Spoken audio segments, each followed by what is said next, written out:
Hello class 8th, welcome to Zenith Guru Fundamental. मैं हूं निकी पंडित and हम यहाँ पे कर रहे हैं साइंस में chapter number 9, that is the amazing world of solute, solvent and solution. So this is the lecture number 3, है ना। इसके पहले के 2 लेक्चर ऑलरेडी आ चुके हैं जिसमें हमने काफी सारी चीजें डिस्कस कर ली है and in this lecture we have to start from volume. ठीक है, so how to measure volume, यहां से हमें अपनी आज की क्लास की करनी है शुरुआत एंड आई होप कि ऑडियो एंड वीडियो एकदम प्रॉपर होगा। So a tetra pack says it contain 200 ml buttermilk छाछ। ठीक है, so this is the tetra pack. इसमें लिखा हुआ है कि इसमें कितना क्वांटिटी है, that is the 200। What does it mean, that is the capacity. ठीक है, ये क्या बता रहा है, ये इसके वॉल्यूम के बारे में बात कर रहा है, ये इसकी कैपेसिटी के बारे में बात कर रहा है। You learn in curiosity grade 6 that volume is the space occupied by an object। ठीक है, वॉल्यूम क्या होता है कि कितना स्पेस एक ऑब्जेक्ट ने ऑक्यूपाई किया है, दैट इज द वॉल्यूम, है ना। कितना स्पेस एक ऑब्जेक्ट ने ऑक्यूपाई किया है उसी को हम क्या कहते हैं बेटा, उसी को हम वॉल्यूम कहते हैं। You also know that the SI unit of volume is meter cube। Volume का SI यूनिट क्या होता है, volume is length into breadth into height. तो सारे के सारे मीटर में कर लो या फिर सारे के सारे सेंटीमीटर में कर लो। तो अगर मीटर में करेंगे तो मीटर क्यूब हो जाएगा, सेंटीमीटर में करेंगे तो सेंटीमीटर क्यूब हो जाएगा। Okay, written as metre cube. It is a volume of cube whose each side is 1 meter in length and volume of a smaller object is conveniently expressed in the decimeter cube। मतलब देखो, यहां पे हमारे पास हमने consider कर लिया कि हमारे पास एक क्यूब है। क्यूब का लेंथ, ब्रेथ एंड हाइट सब हमने क्या कंसिडर कर लिया, 1 सेंटीमीटर क्यूब, है ना। तो सबके सब 1 सेंटीमीटर क्यूब हो गए तो इसका वॉल्यूम कितना, सबके सब 1 सेंटीमीटर हो गए तो इसका वॉल्यूम कितना हो जाएगा, that is 1 centimetre cube. Okay, और metre cube 1 centimetre cube, 1 centimetre cube is also written as 1 cc। ठीक है, volume of liquid express in litre which is equivalent to 1 decimeter cube। ठीक है, वॉल्यूम को किस में हम रिप्रेजेंट करते हैं, लीटर में रिप्रेजेंट करते हैं, which is equivalent to decimeter cube। और commonly used sub multiple of liter is milliliter which is equivalent to 1 centimeter cube। so basically देखो, अगर आपको ना यहाँ पे कन्वर्जन आता है, आप मिलीलीटर को लीटर में, लीटर को ml में, डेसीमीटर क्यूब में कन्वर्ट कर पा रहे हैं, आपको पता है कि कौन सी चीज किसकी इक्वल है, तो आपके लिए आसान हो जाएगा।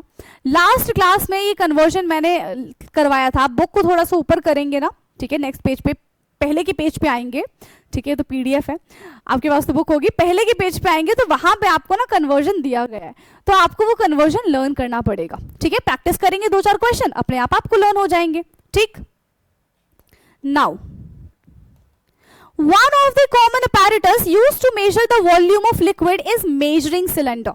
so volume को हम किस में मेजर करते हैं, ठीक है, तो इस apparatus में मेजर करते हैं, that is called the measuring cylinder। इसको हम measuring cylinder कहते हैं। so basically it is a narrow transparent cylinder। कैसा सिलेंडर है, एक नैरो ट्रांसपेरेंट सिलेंडर है with one side open and other side closed as shown in this figure। जैसा कि आप इस पिक्चर में देख पा रहे हैं। ठीक है, there are marking on transparent body of the cylinder that indicate the volume of liquid in the measuring cylinder। और यहाँ पे आपको मार्किंग दिखेगी, जैसे कि देखो, ये 250 ml तक का है, ये 100 ml का है, ये 50 ml का है, ये कितने का है, 25 का है, ये 10 का है और ये 5 का है। ठीक है, तो इस तरीके से इन पे मार्किंग है। अब जितना इस पे मार्किंग है ना, हम उतना ही वॉल्यूम इससे मेजर कर सकते हैं, उससे ज्यादा वॉल्यूम हम यहाँ पे मेजर नहीं कर पाएंगे। हाँ, उससे कम वॉल्यूम हम मेजर कर सकते हैं बट उससे ज्यादा वॉल्यूम हम मेजर नहीं कर पाएंगे। ठीक, so we can use it to measure the desired amount of liquid. जितना हमको लिक्विड मेजर करना है, with the help of measuring cylinder हम उस चीज को मेजर कर सकते हैं, right. Measuring cylinder are available in the different size measure volume 5 ml, 10 ml, 25 ml, 50 ml, 100 ml, 250 ml, है ना। तो इन सब की पिक्चर्स यहाँ पे दिए गए हैं। How accurately can these measuring cylinder measure? Let us find out। कितना एक्यूरेटली ये मेजर कर पाता है, इसके बारे में हम बात करेंगे अब। ठीक है, देखो थोड़ा बहुत तो एरर हर जगह चलता है क्योंकि ह्यूमन एरर है ना। ऐसा तो नहीं है कि हम एआई है, AI भी तो गलती कर देता है, ठीक है। तो इसमें भी एरर हो सकता है, बट ठीक है, हम अपनी तरफ से पूरी कोशिश करेंगे कि हम बिल्कुल सही से चीजों को मेजर करें, ठीक है। सो activity 9.4, let us observe and calculate. In curiosity grade 6 chapter temperature and it's measurement. हाँ, so you learn how to use the thermometer and find its smallest reading. Can you do same with the measuring cylinder? किया था ना हमने। देखो यहाँ पे क्या हो जाएगा, मान लो हमारे पास 1 है और हमारे पास यहाँ पे 5 है, इसके बीच में 1 2 3 4 5 मतलब 4, ठीक है, इसको 5 कर लो। तो अब देखो इनके बीच में 4 लाइन है, 1 2 3 4। तो इससे सबसे छोटी वैल्यू हम कितना मेजर कर सकते हैं, 1 ml मेजर कर सकते हैं, है ना। इससे छोटी वैल्यू हम कितना मेजर कर सकते हैं, 1 ml मेजर कर सकते हैं। ऐसा ही हमने थर्मामीटर में टेम्परेचर के साथ किया था, 10 20 30 40 इस तरीके से उसमें वैल्यूज दी गई थी। तो सबसे छोटा कितना हम टेम्परेचर मेजर कर सकते थे, दैट इज 1 डिग्री सेंटीग्रेड और 2 डिग्री सेंटीग्रेड, इतना ही था। तो सेम विद दीज, ठीक है, इसमें भी हम ऐसे ही मेजर करेंगे। Take a measuring cylinder and observe it carefully and note down the following. Measuring cylinder ले लो, उसको बहुत अच्छे से आपने ऑब्जर्व करना है। ऑब्जर्व करने के बाद क्या करना है, what is the maximum volume it can major, ठीक है। मान लेते हैं हमने यहाँ पे 100 ml वाला ले लिया, ठीक है। अभी हमने एग्जाम्पल लिया है, मैंने बताया आपको कि 100 ml वाला यहाँ पे मेजरिंग सिलेंडर ले लो। Now look at the measuring cylinder carefully, the cylinder is mark as 100 ml, therefore it can measure volume up to 100 ml, है ना। अगर हमने 100 ml लिया है तो वो 100 ml वॉल्यूम ही मेजर कर पाएगा, उससे ज्यादा तो मेजर नहीं कर पाएगा। मैक्सिमम हमको निकालना है, मिनिमम नहीं निकालना, ठीक है। मैक्सिमम वॉल्यूम निकालना है, तो maximum it can major is 100 ml, ठीक है। मैक्सिमम कितना मेजर कर पाएगा बेटा, 100 ml मेजर कर पाएगा। Now what is the smallest volume it can major, look at the measuring cylinder again. तो मैक्सिमम कितना मेजर कर सकता है, मैक्सिमम इज 100 ml। अब मिनिमम कितना मेजर कर सकता है, इसके बारे में बात करते हैं। So how much is the volume difference indicating between the to bigger mark 10 20। अब देखो यहाँ पे हमारे पास 10 है, फिर 20 है, फिर 30 है, फिर 40 है। अब मान के चलते कि इनके बीच में 3 4 5 6 7 8 9 9 यानी कि 10 का गैप है, या फिर 5 का गैप भी हो सकता है। अगर 5 5 का गैप होगा मेजरिंग सिलेंडर में, देख ले हम, देखो कितने का गैप है, यस 10 10 का गैप है बेटा, ठीक है। 10 10 का गैप है, नहीं, यहाँ पे 30 50 है, ठीक है। तो ये वाला 40 होगा, 5 5 का गैप है इनके बीच में, ठीक है। एक जो लाइन है वो किसको रिप्रेजेंट करेगा, 2 ml को रिप्रेजेंट करेगा, है ना। किसको रिप्रेजेंट करेगा बेटा, 2 ml को रिप्रेजेंट करेगा। So now look at the measuring cylinder carefully, the cylinder is mark as 100 ml, therefore it can measure the volume up to 100 ml। Smallest unit क्या हो जाएगी, how much is the volume difference indicating between the two यहाँ पे volume, ठीक है, 10 20। तो इनके बीच में देखो 10 10 का अगर गैप होगा तो 1 ml मेजर कर पाएगा, और 5 5 का गैप होगा तो 2 ml मेजर कर पाएगा, ठीक। Now how many smaller division are there between two bigger number. तो वहां पे हमारे पास 30 था और 50 था, और उसके बीच में टोटल 10 लाइन थी, ठीक है, 10 लाइंस थी। तो देखो 30 31 32 33 34 35 36, तो 36 तो नहीं होगा, देखो 30 32 34 36 38 40, ठीक है, 42 फिर 44 फिर 46 48 एंड देन 50। तो एक लाइन किसको रिप्रेजेंट कर रहा है बेटा, 2 ml को रिप्रेजेंट कर रहा है। एक लाइन किसको रिप्रेजेंट कर रहा है, 2 ml को रिप्रेजेंट कर रहा है। So how many smaller division are there between 2 bigger mark, ठीक है, 2 बिगर मार्क के बीच में कितने का डिफरेंस है, तो 5 का डिफरेंस है। How much volume does 1 small division, तो 2 ml। The smaller division that measure the measuring cylinder can read is 2 ml, ठीक है। 2 ml सबसे छोटी वैल्यू को ये मेजर कर सकता है। For the measuring cylinder shows in the figure the volume difference indicating that 10 ml and 20 ml or between 40 ml to 15 ml is 10 ml, ठीक है। तो ये यहाँ पे क्या है, यहाँ पे 10 ml वाला है। तो जब हम 10 ml, अगर 10, देखो दोनों चीजें हो सकती है, अगर 10 और 20 के बीच में 10 है, 1 2 3 4 5 6 7 8 9 10, तो इनके बीच में जो स्मॉलेस्ट मेजरिंग होगा दैट इज 1 ml, और अगर 10 और 20 के बीच में 5 का गैप है, 1 2 3 4, ठीक है, और ये 5, तो इनके बीच में 2 ml हो जाएगा। ये डिपेंड करता है कि हमारे पास मेजरिंग सिलेंडर कैसा है, ठीक है, डिपेंड करता है कि हमारे पास बेटा मेजरिंग सिलेंडर कैसा है, राइट। तो 100 वाले में 10 डिवीजन थे आई थिंक, देखा नहीं, तो उसमें 1 ml हो जाएगा, ओके। और 250 वाले में 5 का डिवीजन था, तो उसमें 2 ml हो जाएगा। This is the smallest value that measure cylinder can read is 1 ml. Now, the smallest volume that the measuring cylinder can measure depends upon the capacity, है ना, किस पे डिपेंड करता है, उसकी कैपेसिटी पे डिपेंड करता है। जैसे यहाँ पे देखो 10 का गैप है, यहाँ पे इनके बीच में 10 का गैप है, तो स्मॉलेस्ट जो यहाँ पे मेजरमेंट होगा दैट इज 1 ml। अगर 5 का गैप होता तो स्मॉलेस्ट जो मेजर कर पाते that is 2 ml, okay.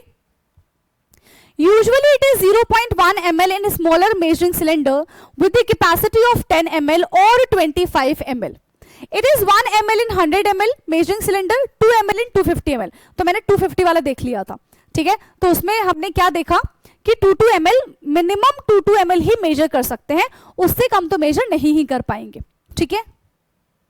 Suppose we want to take 70 ml of water if we use a 50 ml measuring cylinder. Is it possible? देखो एक बार में तो पॉसिबल नहीं है, हम ऐसा कर सकते हैं कि पहले 50 ml ले लो फिर 20 ml ले लो, दैट इज पॉसिबल। बट अगर आप सोचो कि भाई 50 ml मेजरिंग सिलेंडर से आप एक ही बार में 70 ml मेजर कर लो, तो हाउ इज इट पॉसिबल, हाँ कैसे ये चीज पॉसिबल है, पॉसिबल नहीं है। अलग अलग करके हम कर सकते हैं, ठीक। It would not possible to measure 70 ml of water in one step. First we have to measure the 50 ml water and then 20 ml, ठीक है, हाफ हाफ करके हम कर लेंगे। Measuring volume in more than one step is not convenient. On other hand, if a 250 ml or 500 ml measuring cylinder is used to measure, can be done in one step. ठीक है, एक step में हो जाएगा, and the accuracy would decrease as the smallest volume that these measuring cylinder can measure. ठीक है, आप देखो जितना ज्यादा हमारे पास ज्यादा कैपेसिटी वाला मेजरिंग सिलेंडर होगा उतना ज्यादा उसमें एक्यूरेसी कम होगा। क्यों? क्योंकि जो लाइनें होंगी वो बहुत पास पास होंगी, और 10 ml का अगर हम मेजरिंग सिलेंडर लेते तो उसमें लाइनें जो होंगी बहुत दूर दूर होंगी, हमें क्लियरली मेंशन होगा, ठीक है। तो अगर हम 250 ml या फिर 500 ml वाला मेजरिंग सिलेंडर लेते हैं तो उसमें एरर होने के चांसेस ज्यादा है, ठीक है, उसमें बेटा एरर होने के चांसेस ज्यादा है, clear. So measuring cylinder can measure greater than or 100 ml measuring cylinder. Hence 100 ml measuring cylinder is the best choice for this measurement. Right? चलो. Activity 9.5. Let us measure 50 ml of water. चलो भाई. अब हमें 50 ml of water को measure करना है. ठीक? Place a clean dry measuring cylinder on a flat surface. Pour water slowly into the measuring cylinder up to the required mark as shown in this figure. ठीक है. If required, adjust the level of water in the measuring cylinder by adding or removing a small amount of water using a dropper. तो अगर मान लो हमें 50 ml of water major करना है, ज्यादा पानी डल गया तो कैसे करेंगे? अगर हम ऐसे पोर करेंगे तो भाई ज्यादा गिर सकता है ना। तो हम क्या करते हैं, with the help of dropper हम ये चीज देखते हैं। अब पानी क्या होता है, पानी में ना आपका इस तरीके से ये बन जाएगा, इस तरीके से वाटर में आपको मिनिस्कस देखने के लिए मिलता है। एक होता है अपर मिनिस्कस, ये वाला होता है अपर मिनिस्कस, ये होता है नीचे वाला लोअर मिनिस्कस।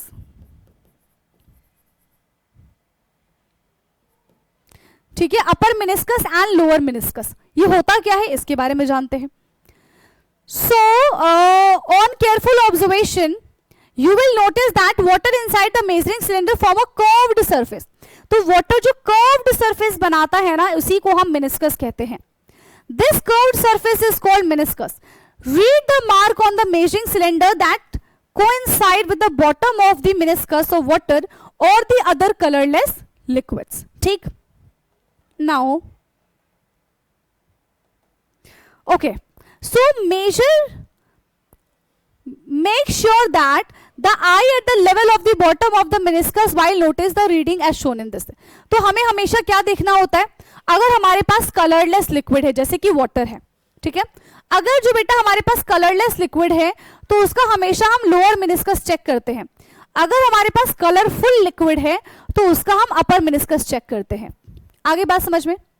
और बिल्कुल सामने सामने से चेक करेंगे, जैसे हमने थर्मामीटर वाला चेक किया था, ठीक है। ऐसा नहीं कि इधर से साइड से देख रहे ऊपर से देख रहे, नहीं, बिल्कुल सामने सामने से चेक करेंगे।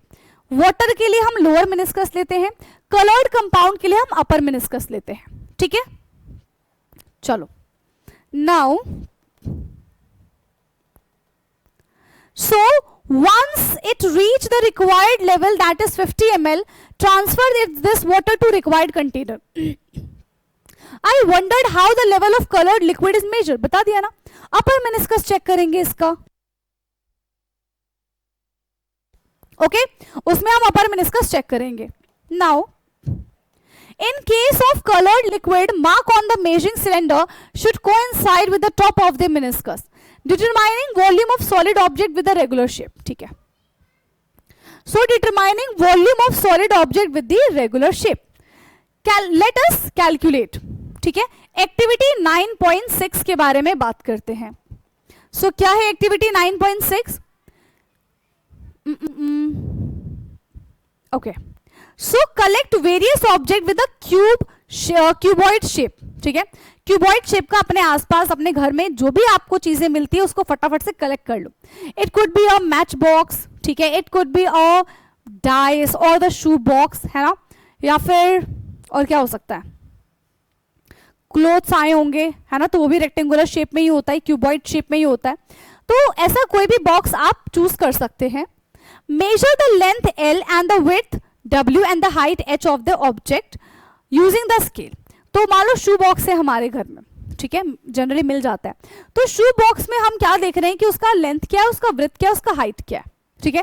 तीनों चीजों को हम मेजर कर लेंगे using a scale. Suppose the length of the notebook, चलो यहाँ पे नोटबुक लिया है, 25 सेंटीमीटर उसकी लेंथ है, विड्थ उसकी 18 है एंड हाइट उसकी 2 सेंटीमीटर है। अगर इसका वॉल्यूम कैलकुलेट करना होगा तो कैसे कैलकुलेट करेंगे? Volume is equal to length into breadth into height होता है।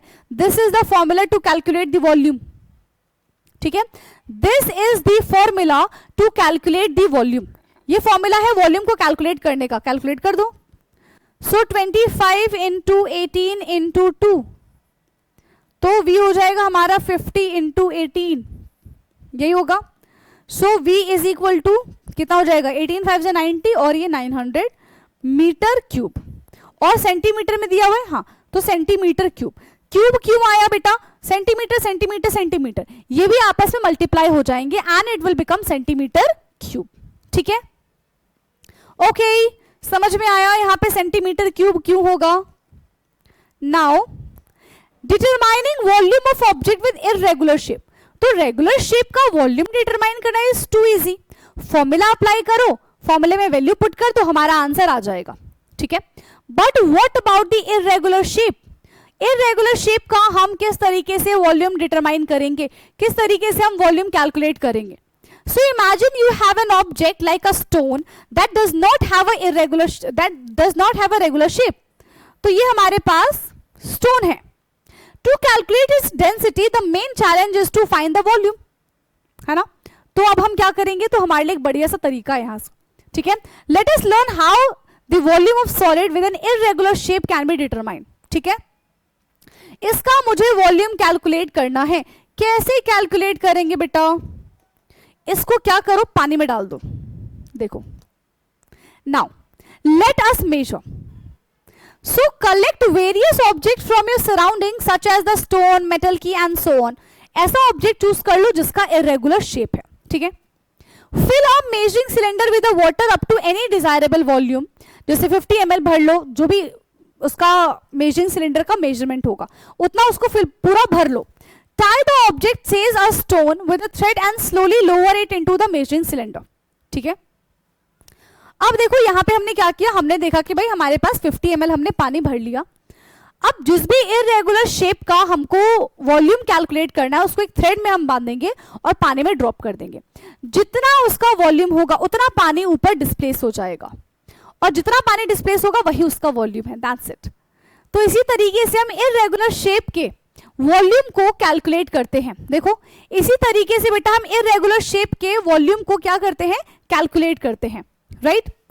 So what do you notice, क्या चीज हमने नोटिस की है? इस तरीके से हम वॉल्यूम को कैलकुलेट करेंगे. Record the final volume after the level rise. ठीक है, record the final volume after the level rise से 55 ml as shown in this figure. तो पहले 50 था, अब 55 हो गया, तो कितना ml इसका वॉल्यूम आ जाएगा? That is 5 ml. कितना ml इसका वॉल्यूम आएगा बेटा? 5 ml इसका वॉल्यूम आ जाएगा. Subtract the initial volume from the final volume after the object is put in the measuring cylinder and this is the volume of an object. ठीक है, ये हमारे ऑब्जेक्ट का वॉल्यूम है. इस तरीके से इररेगुलर शेप्स के वॉल्यूम को कैलकुलेट करते हैं. क्या ये चीज समझ में आई है? इस तरीके से बेटा हम इररेगुलर शेप के ऑब्जेक्ट का वॉल्यूम कैलकुलेट करते हैं. Okay, now table 9.2 volume of irregular solid.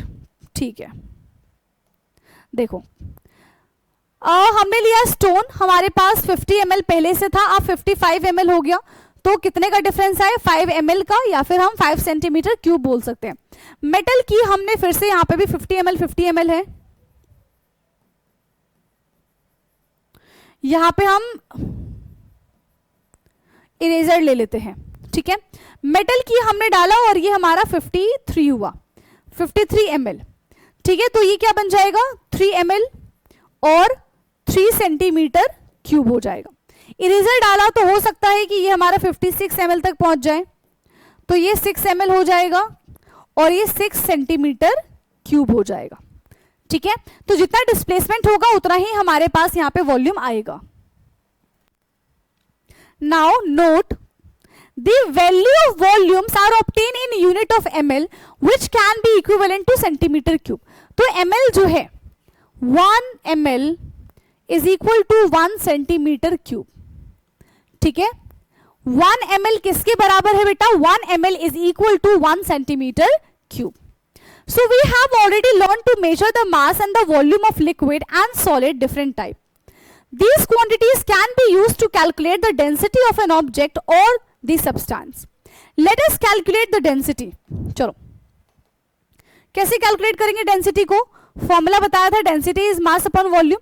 Volume अभी हमने निकाल लिया, मास हमने ऊपर निकाला था, वॉल्यूम हमने अभी निकाला, और इससे हम इसकी डेंसिटी को कैलकुलेट कर लेंगे.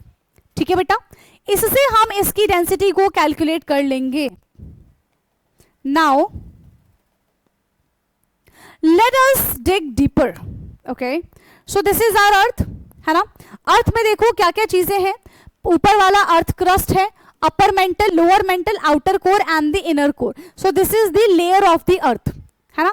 ये सब क्या है बेटा? ये sub layer of the earth है. So did you know that our planet earth is compose of several layers? हाँ, है ना. हमारा जो अर्थ है उसमें काफी सारी लेयर्स होती हैं, जैसे कि क्रस्ट है, upper mantle, lower mental, outer core and the inner core, each with the particular range of density. सबकी अपनी अपनी एक फिक्स डेंसिटीज होती हैं. ठीक है, क्या होता है? सबकी अपनी अपनी बेटा यहाँ पे एक फिक्स डेंसिटीज होती हैं. The outer most layer called the crust. सबसे ऊपर वाले पार्ट को हम क्या कहते हैं? यहाँ पे क्रस्ट कहते हैं. ठीक है, the lightest and the density of the different layer increases as we move towards the centre. तो ऊपर वाला लाइटर है, जैसे जैसे जैसे जैसे हम सेंटर तक पहुंचते जाएंगे बहुत ज्यादा डेंस ये होता चला जाएगा. ठीक है, as we move deeper into the earth both the pressure and temperature rise significantly making the material heavier and the more compact. तो जैसे जैसे हम अर्थ के सेंटर तक आते जाएंगे, इनर कोर तक पहुंच जाएंगे, तो चीजें बहुत ज्यादा कॉम्प्लेक्स हो जाएंगी, कॉम्पैक्ट हो जाएंगी, हैवी हो जाएंगी, डेंसिटी इनकी बहुत ज्यादा हाई हो जाएगी, ड्रास्टिकली चेंज हो जाएगी. ठीक है, okay, and temperature and pressure भी सिग्निफिकेंटली इंक्रीज हो जाएगा. सो एवर हर्ड ऑफ, चलिए भाई किस चीज के बारे में बात कर रहे हैं यहाँ पे? In ancient time before large ship were invented people use bamboo and the wooden log to travel across the river and sea. इस तरीके से 4-5 बैम्बू के स्टिक्स को ऐसे आपस में जोड़ के, क्योंकि लाइट वेट होता है, सरफेस एरिया बढ़ा लिया, आराम से ये फ्लोट होता रहेगा. ठीक है, so bamboo was use because it is light, hollow and float easily on water. Iron का इस्तेमाल भी तो कर सकते थे, but iron is very heavy, वो तो पानी में जाते ही डूब जाएगा. ठीक है, तो यहां पे किसका इस्तेमाल किया बेटा? बैम्बो का इस्तेमाल किया गया, विच इज लाइट हॉलो, है ना. लाइट होता है, हॉलो होता है, आराम से ये फ्लोट हो सकता है. to make a raft and the small boats for finishing, trading and crossing water bodies. तो पहले इस तरीके की चीजें यूज की जाती थी. Wooden log especially from the strong trees were either hollowed out to make boats और यूज एज राफ्ट. सो जो इस तरीके की हॉलो वुडन्स होती है इनका इस्तेमाल किया जाता था पहले, ठीक है, क्योंकि बड़ी बड़ी शिप्स नहीं होती थी हमारे पास, बड़े बड़े क्रूज नहीं होते थे, तो इन सब चीजों का इस्तेमाल किया जाता था. Now these simple boat made from locally available material were important for moving around and connecting different places. Even today similar traditional boats are made up of bamboo or wood. है ना, जो बहुत सिंपल से boat के बारे में अगर हम बात करें, बहुत ट्रेडिशनल बोट के बारे में बात करें, तो वो आज भी बैम्बो और वुड से ही मिलके बना गया है. ठीक है. In some region just not just for transport but also for tourist attraction. है ना, होता है ना टूरिस्ट के लिए, क्योंकि लोग दूर से क्या देखने के लिए जाते हैं, हमारा कल्चर देखने के लिए जाते हैं. तो अगर हम अपने कल्चर को ही मेंटेन नहीं करेंगे तो लोग क्या देखने के लिए आएंगे. ठीक है. तो आज भी कहीं ना कहीं ये चीजें प्रेजेंट है. अगर आपने नहीं देखा है तो जरूर जाइए ऐसी जगह पे जहां पे सारी की सारी चीजें अवेलेबल हैं. Okay. Now 9.5.2 affect of density, नहीं, affect of temperature on density. ठीक है. टेम्परेचर का क्या इफेक्ट होता है डेंसिटी पे. ठीक है. टेम्परेचर का क्या इफेक्ट होता है डेंसिटी पे, इसके बारे में बात करते हैं. So generally the density of a substance decrease with heating, the increasing with cooling. Generally the density of a substance decrease with heating and increasing with cooling. मतलब density is equal to mass per volume होता है. अगर हम इसको heat करेंगे तो इसका volume कम हो जाएगा, है ना. इसका वॉल्यूम, इसको हीट करेंगे तो इसका वॉल्यूम कम हो जाएगा, लेकिन इसके पार्टिकल्स इंक्रीज हो जाएंगे. मतलब पार्टिकल्स जो है वो दूर दूर भागना शुरू कर देंगे. सो उस बेसिस पे क्या कह रहे हैं, जैसे ही हम सब्सटेंस को हीट करेंगे, ठीक है, तो उसका जो डेंसिटी है वो क्या हो जाएगा, डिक्रीज हो जाएगा, एंड कूलिंग पे इंक्रीज हो जाएगा. This can be explain on the basis of what you learn in chapter particulate nature of matter. As temperature increase, जैसे जैसे टेम्परेचर इंक्रीज होता है, ठीक है, सॉलिड, लिक्विड, गैस के पार्टिकल्स की काइनेटिक एनर्जी बढ़ जाती है. क्या बढ़ जाती है बेटा, इनकी काइनेटिक एनर्जी बढ़ जाती है. पार्टिकल दूर दूर भागना शुरू कर देते हैं. जब पार्टिकल दूर दूर भागना शुरू कर देंगे तो उनका वॉल्यूम बढ़ जाएगा. उनका वॉल्यूम बढ़ जाएगा तो डेंसिटी कम हो जाएगी, क्योंकि volume is inversely proportional to density. आ रही है बात समझ में. ठीक है. एंड यहां पे क्या है, जैसे ही इनका टेम्परेचर कम करेंगे, ये जो पार्टिकल से पास पास आ जाएंगे, वॉल्यूम कम हो जाएगा और डेंसिटी क्या हो जाएगी, ज्यादा हो जाएगी. ठीक है. So this result in an increase in volume but there is no change in mass since the density is mass per volume. सिर्फ वॉल्यूम में चेंज हो रहा है, मास में कोई चेंज नहीं हो रहा है. ठीक है. सिर्फ और सिर्फ किस में चेंज हो रहा है बेटा, यहाँ पे सिर्फ और सिर्फ वॉल्यूम में चेंज हो रहा है, मास में कोई चेंजेस नहीं है. Upon heating, the volume increase and the density decrease.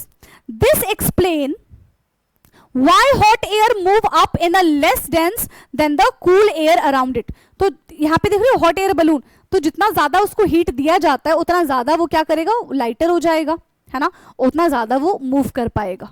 ठीक है, क्योंकि एयर जो है वो ज्यादा वॉल्यूम ऑक्यूपाई कर रहा है, जिसकी वजह से डेंसिटी कम हो जाएगी. ठीक है. Okay. Now effect of pressure on density. तो टेम्परेचर का इफेक्ट तो भाई हमने देख लिया, है ना, टेम्परेचर का इफेक्ट तो हमने देख लिया. नाउ प्रेशर का इफेक्ट हम देख लेते हैं. So pressure affect density differently depending upon the states of matter. देखो, सॉलिड पे प्रेशर का कोई इफेक्ट नहीं होता, लिक्विड पे प्रेशर का कोई इफेक्ट नहीं होता. हाँ, गैसेस पे प्रेशर का भर भर के इफेक्ट होता है. ठीक है. ये जो गैसेस है हमारे पास, उस पर अगर हम प्रेशर अप्लाई करेंगे तो ऑफकोर्स वो उसका जो वॉल्यूम है वो कम हो जाएगा. ठीक है. So for gaseous increasing pressure cause the particle move closer. अगर हम गैस पे प्रेशर इंक्रीज करेंगे तो उसके पार्टिकल्स जो है वो क्या हो जाएंगे, पास पास आ जाएंगे. As a result the volume of gas decrease and density increase हो जाएगी. जो वॉल्यूम डिक्रीज होगा तो डेंसिटी क्या हो जाएगी बेटा, डेंसिटी इंक्रीज हो जाएगी. In case of liquid pressure has a small effect because they are nearly incompressible. We have learned in chapter particulate nature of matter that the particles in solid are very close to each other. So how the density of solid affect when pressure is applied? ठीक है, यहाँ पे density कैसे affect करेगी solid पे जब pressure apply होगा? Particles are already close to each other, है ना, तो बहुत मतलब ना के बराबर हमको प्रेशर का चेंज देखने के लिए मिलेगा। ठीक है, कितना चेंज देखने के लिए मिलेगा बेटा? ना के बराबर हमें प्रेशर का चेंज देखने के लिए मिलेगा। Solids are even less affected by pressure than the liquid and change in their density are usually negligible. कैसा चेंज होता है? ना के बराबर चेंज होता है। ठीक, नाउ एवर हर्ड ऑफ, चलिए भाई, so why ice float on water? Ice float on water क्यों? क्योंकि आइस का जो स्ट्रक्चर होता है that is hollow cage like structure, उसमें काफी सारे पोर्स प्रेजेंट होते हैं जिसमें एयर ट्रैप हो जाता है विच मेक आइस लाइट, जिसकी वजह से आइस जो है पानी पे फ्लोट करते हैं। This is the reason. Okay, so ice float on water because it is lighter than liquid water. Water has a special property, its density is highest at 4 degree. Water की सबसे ज्यादा density कब होती है? 4 degree पे होती है। ये बहुत बार कॉम्पिटिटिव एग्जाम में भी पूछा गया है और आपको पता होना चाहिए। ठीक है, it means water is heavier as 4 degree. As the temperature drop water turn into ice, तो 0 डिग्री बन जाएगा, तो अंडरगोज अ चेंज। ठीक है, यहां पे क्या हो जाएगा? Arrange themselves in a way to take more space. जो आइस होता है वो अपने आप को इस तरीके से अरेंज करेगा कि इनके बीच में ज्यादा से ज्यादा स्पेस हो। ज्यादा से ज्यादा स्पेस होगा तो हॉलो स्ट्रक्चर ज्यादा बनेगा। हॉलो स्ट्रक्चर जितना ज्यादा बनेगा उतना ज्यादा वो लाइट वेट होगा। ठीक है, सरफेस एरिया बढ़ गया, वेट कम हो गया, तो ऑफ कोर्स उसकी डेंसिटी भी कम हो जाएगी, और जब डेंसिटी कम हो जाएगी तो वो आराम से फ्लोट कर पाएगा। ठीक है, this process is called expansion. इस प्रोसेस को हम क्या कहते हैं? इस प्रोसेस को हम एक्सपेंशन कहते हैं। Because the same amount of water now occupy a large volume, तो इसकी डेंसिटी डिक्रीज हो जाएगी। पानी उतना ही है, वॉल्यूम क्या हो गया? स्पेस बढ़ गया, हॉलो हो गया, तो उसकी डेंसिटी कम हो जाएगी। ठीक, as a result ice become lighter than the liquid water as float on the surface. ठीक है, this is important for animal living in lake and the ocean because ice float and it form a layer on the top इस तरीके से, keeping water underneath warm enough for fish and the other creatures to survive even in extreme cold weather।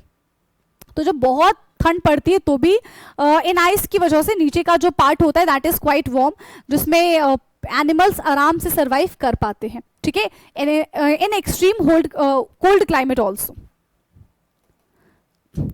Okay, so think like a scientist. यहां पे क्या करना है? Take a glass tumbler and fill with the tap water. ठीक है, carefully place a raw whole egg into the water.